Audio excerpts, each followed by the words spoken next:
Hare Krishna, we apologize that yesterday there was no episode, but if you live in America or if you read the news, you would know that Amazon Web Services were down, and hence we could not access our website to actually post the episode of the podcast, but today we are posting 2 episodes together. So let's dive in.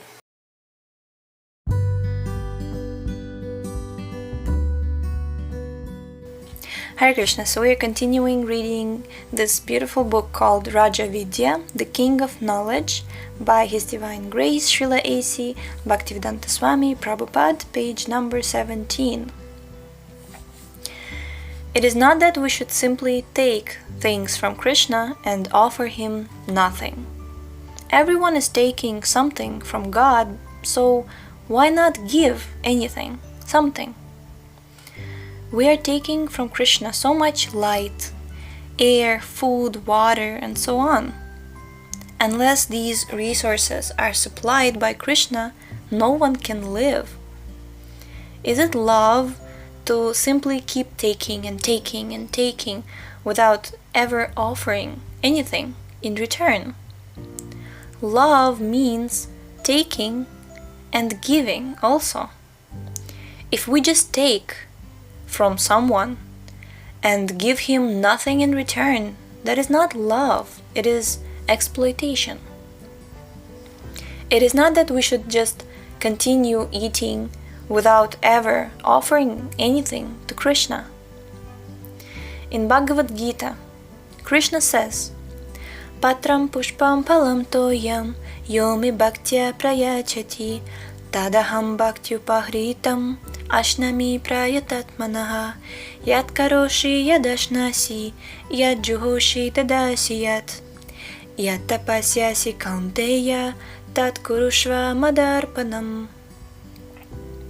Quote, if one offers me with love and devotion a leaf, a fruit, flower, or water, I will accept it. O son of Kunti, all that you do, all that you eat, all that you offer and give away, as well as all austerities that you perform, should be done as an offering unto me. Unquote. Bhagavad Gita 9.26 and 27. In addition to giving and receiving, in the execution of devotional service, one has to submit to Krishna whatever distress or confidential problem he has. Wow. He should say, Krishna, I am suffering in this way. I have fallen in this tossing ocean of material illusion. Kindly pick me up. I understand now that I have no identification with this material world. I am simply put here as if thrown into the Atlantic Ocean. I may not in any way identify with the Atlantic Ocean, but I am subject to the tossing of the ocean. Actually, I am a spiritual spark, a fragmental part of you. Unquote. Wow, this is so beautiful. Wow. To our misfortune, we try to identify with this ocean and stop its tossing. We must not try to stop the tossing. It is not possible. In any case, the tossing will go on, for that is the law of material nature. Only the foolish try to adjust to this world. The real problem is how to get out of it. Those who do attempt to adjust and who never turn to Krishna are continually subject to transmigration in the ocean of birth and death. Ashradadhanah purusha dharmasyasya parantapa aprapya mam nivartante mrityu samsara vartmani. Quote, those who are not faithful on the path of devotional service cannot attain me, O conqueror of foes, but return to birth and death in this material world. Bhagavad Gita 9.3, unquote. By definition, religion is that which connects us with God. If it is not capable of connecting us with God, it is no religion. Religion means searching for God, understanding God, and establishing a relationship with Him. This is religion. Those who are engaged in devotional service are acting for Krishna, or God, and since in this way there is connection with God, Krishna consciousness is a religion. It is not possible to manufacture a religion. A true religion must come from an authorized source. And that source is either God or his representative. Religion has been called the law of God. It is not possible for a person to manufacture a state law. The law is there, and it is given by the state. One may create some bylaws for his own society, but these laws must be sanctioned by the law of the state. Similarly, if we wish to make some principle of religion, it must be sanctioned by the Vedic authority. Bhagavad Gita is also religion. Great authorities like Ramanuja Acharya, Madhavacharya, Vishnu Swami, Lord Chaitanya, Shankaracharya, and so many others have accepted Bhagavad Gita as the supreme principle of religion, and Krishna as the supreme personality of Godhead. There is no doubt about it. In the West also, Bhagavad Gita is accepted as a great book of philosophy, and many great scholars and philosophers in the West have read it and commented upon it. Despite acceptance by the scholars and acharyas, there are persons who do not accept Bhagavad Gita and who have no faith. They do not accept it at all as authority, for they think that it is some sentimental exaggeration by a man known as Krishna. Thus, Krishna states in the above quoted verse that those who reject Bhagavad Gita as authority cannot have any connection with him, and because they have no relation to him, they remain in the cycle of birth and death. Aprapyamam nivartante mrityu samsara vartmani. Being subjected to samsara, the cycle of birth and death, does not guarantee that one will necessarily get a similar facility for understanding Bhagavad Gita in the next life. One may not necessarily be born again as human being, or in America, or in India, or even on this planet. There's no certainty. It all depends on our work. On the path of birth and death, we take our birth, remain for some time, enjoy or suffer, then give up this body. So birth, then remain for some time, enjoy or suffer, then again give up this body, and enter into the womb of a mother, either human being or animal. Then prepare another body to come out and begin our work again. This is called Mrityu Samsara Vartmani. If one wants to avoid this path, he must take to Krishna consciousness. When Yudhishthir Maharaj was asked, "What is the most wonderful thing in the world?" he replied, "The most wonderful thing is that every day, every moment, people are dying, and yet everyone thinks that death will not come for him. Every minute and every second we experience that living entities are going to the temple of death. Man, insects, animals, birds, everyone is going. This world, therefore, is called Mrityu Loka, the planet of death. Every day there are obituaries, and if we bother to go to the cemetery or crematorium grounds, we can validate them. Yet, everyone is thinking somehow or other I'll live. Everyone is subject to the law of death, yet no one takes it seriously. This is illusion. Thinking we will live forever. We go on doing whatever we like, feeling that we will never be held responsible. This is a very risky life, and it is the densest part of illusion. We should become very serious and understand that death is waiting. We have heard the expression, as sure as death. This means that in this world, death is the most certain thing. No one can avoid it. When death comes, no longer will our puffed up philosophy or advanced degrees help us. At that time, our stout and strong body and our intelligence, which don't care for anything, are vanquished. At that time, the fragmental portion, Jivatma, comes under the dictation of material nature. And Prakriti, nature, gives us the type of body for which we are fit. If we want to take this risk, we can avoid Krishna. If we don't want to take it, Krishna will come to help us. Wow, this is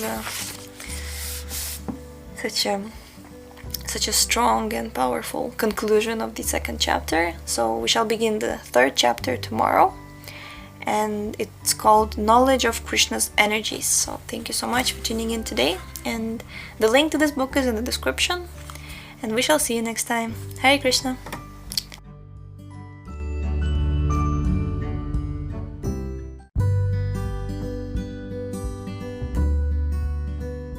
Hare Krishna, thus ended yesterday's episode, and we are starting today's episode with page number 22, chapter 3, Knowledge of Krishna's Energies.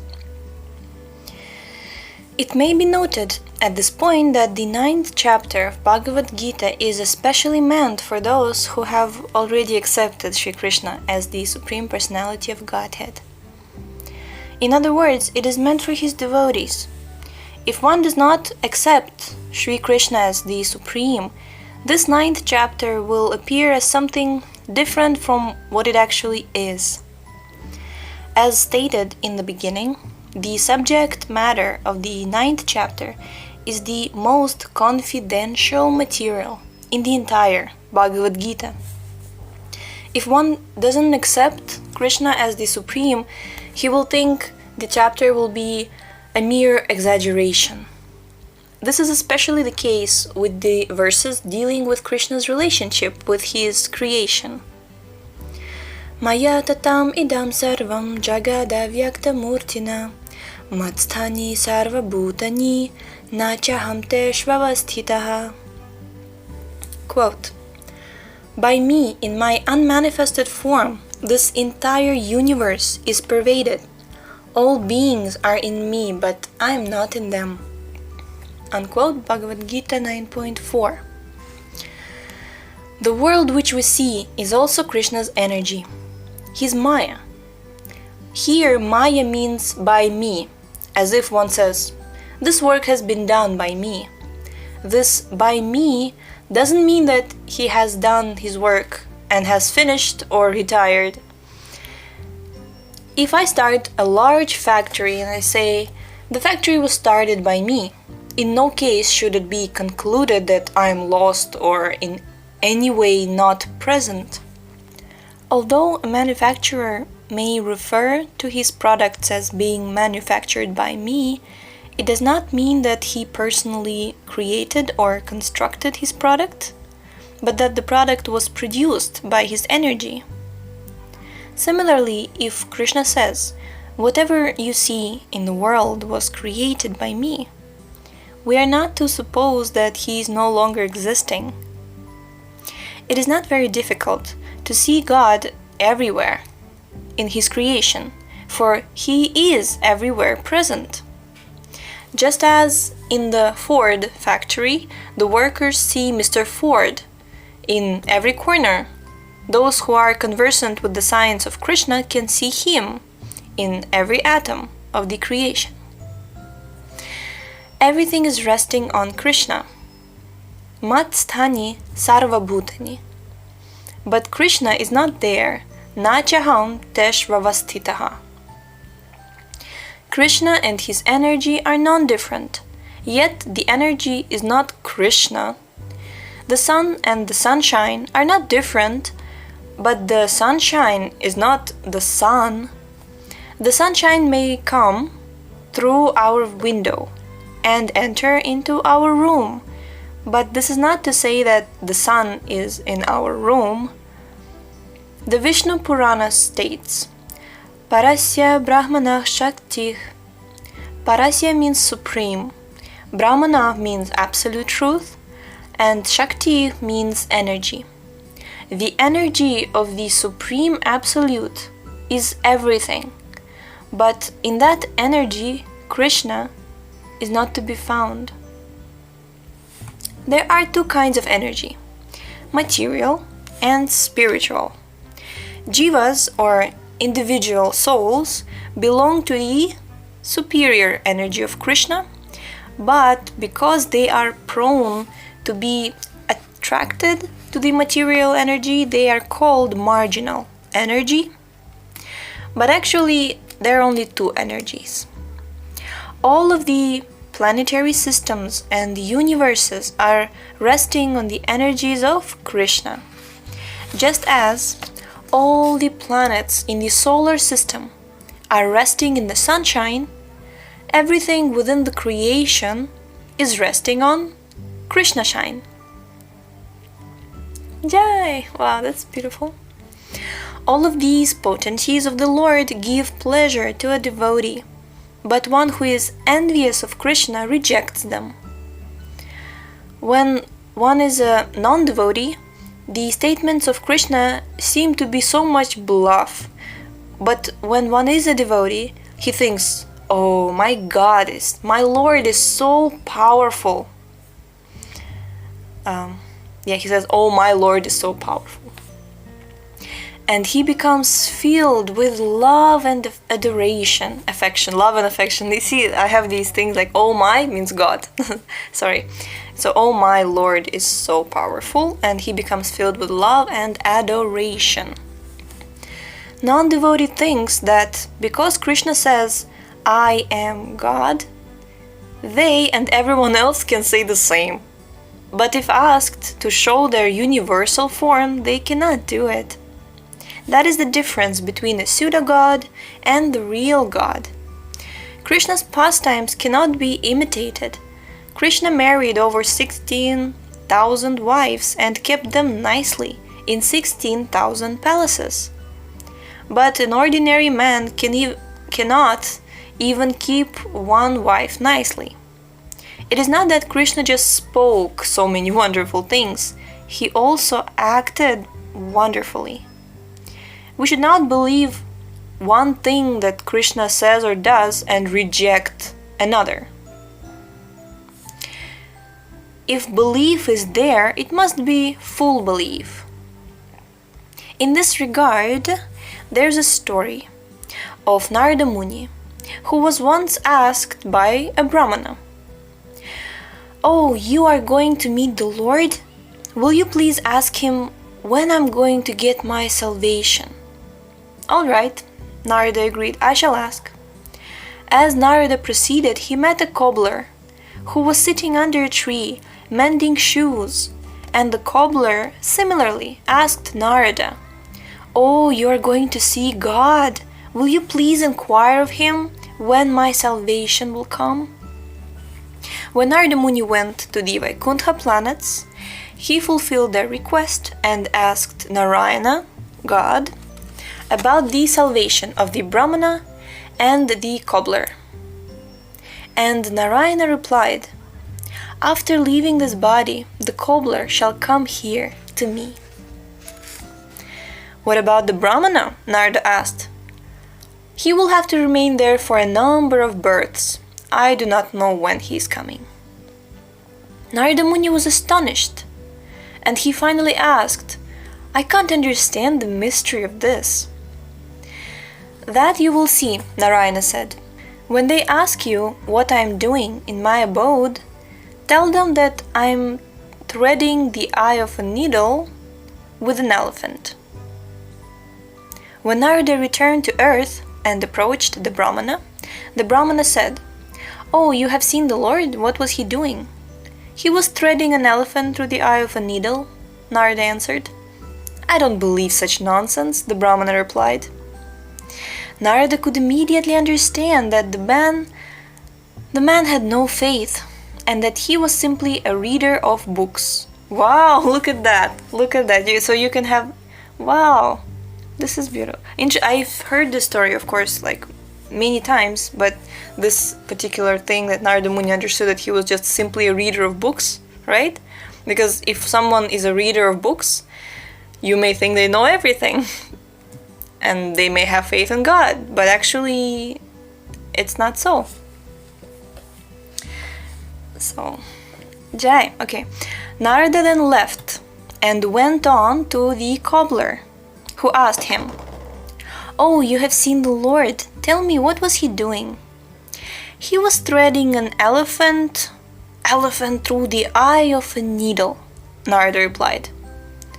The cobbler began to weep. "Oh, my Lord is so wonderful. He can do anything." "Do you really believe that the Lord can push an elephant through the hole of a needle?" Narada asked. "Why not?" the cobbler said. "Of course I believe it." "How is that?" "You can see that I am sitting under this banyan tree," the cobbler answered. "And you can see that so many fruits are falling daily, and in each seed there is a banyan tree just like this one. If within a small seed there can be a big tree like this, is it difficult to accept that the Lord is pushing an elephant through the eye of a needle?" So this is called faith. It is not a question of blindly believing. Haribol! Can we just declare it somehow? Like, is there like a world radio that everybody can hear? Faith is not a question of blindly believing. There is a reason behind the belief. I'm reading that. There is a reason behind the belief. If Krishna can put a large tree within so many little seeds, is it so astounding that he is keeping all the planetary systems floating in space through his energy? Although scientists may think that the planets are being held in space simply by nature alone, behind nature there is the Supreme Lord. Nature is acting under his guidance. As Sri Krishna states, this verse is so important to actually understand, and I know it by heart only because I read it so many times in the 7th canto in the purports, in the commentaries. So let's read it. It's a super awesome, super important verse. Maya dyakshena prakritih suyate sacharacharam hetunanena kaunteya jagadvi parivartate. Quote, "This material nature is working under my direction, O son of Kunti, and is producing all moving and unmoving beings.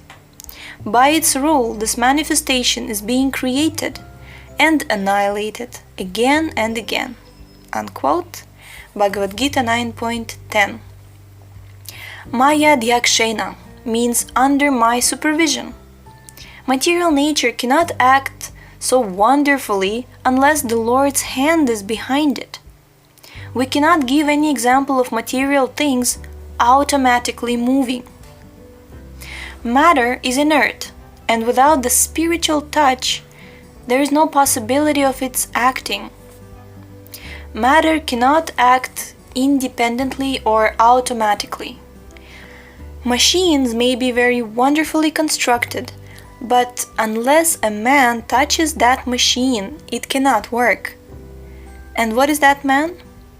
He is a spiritual spark, Without spiritual touch, nothing can move. Therefore, everything is resting on Krishna's impersonal energy. Krishna's energy is impersonal, but he is a person. We often hear of persons performing wonderful actions, yet despite their energetic accomplishments, they still remain persons. If this is possible for human beings, why isn't it possible for the Supreme Lord? We are all persons. But we are all dependent upon Krishna, the Supreme Person. We have often seen pictures of Atlas, a stout man bearing a large planet on his shoulders and struggling very hard to hold it up. We may think that because Krishna is maintaining the universe, he is struggling under its burden like Atlas, but this is not the case. Nachamatstani bhutani pashyame yogamaishvaram bhutabrin nacha bhutostho mamatma bhutabhavanaha. And yet everything that is created does not rest in me. Behold my mystic opulence. Although I am the maintainer of all living entities, and although I am everywhere, still, myself is the very source of creation. Bhagavad Gita 9.5. Yes, we're going to stop here for today, and tomorrow we shall continue with the knowledge of Krishna's energies. So thank you so much for tuning in. And yeah, sorry about yesterday. This is out of our control, but we were praying that Amazon does its best and returns the servers back to normal, and they're working again, and hopefully they will continue to work stably. So, Hare Krishna, and we'll see you next time.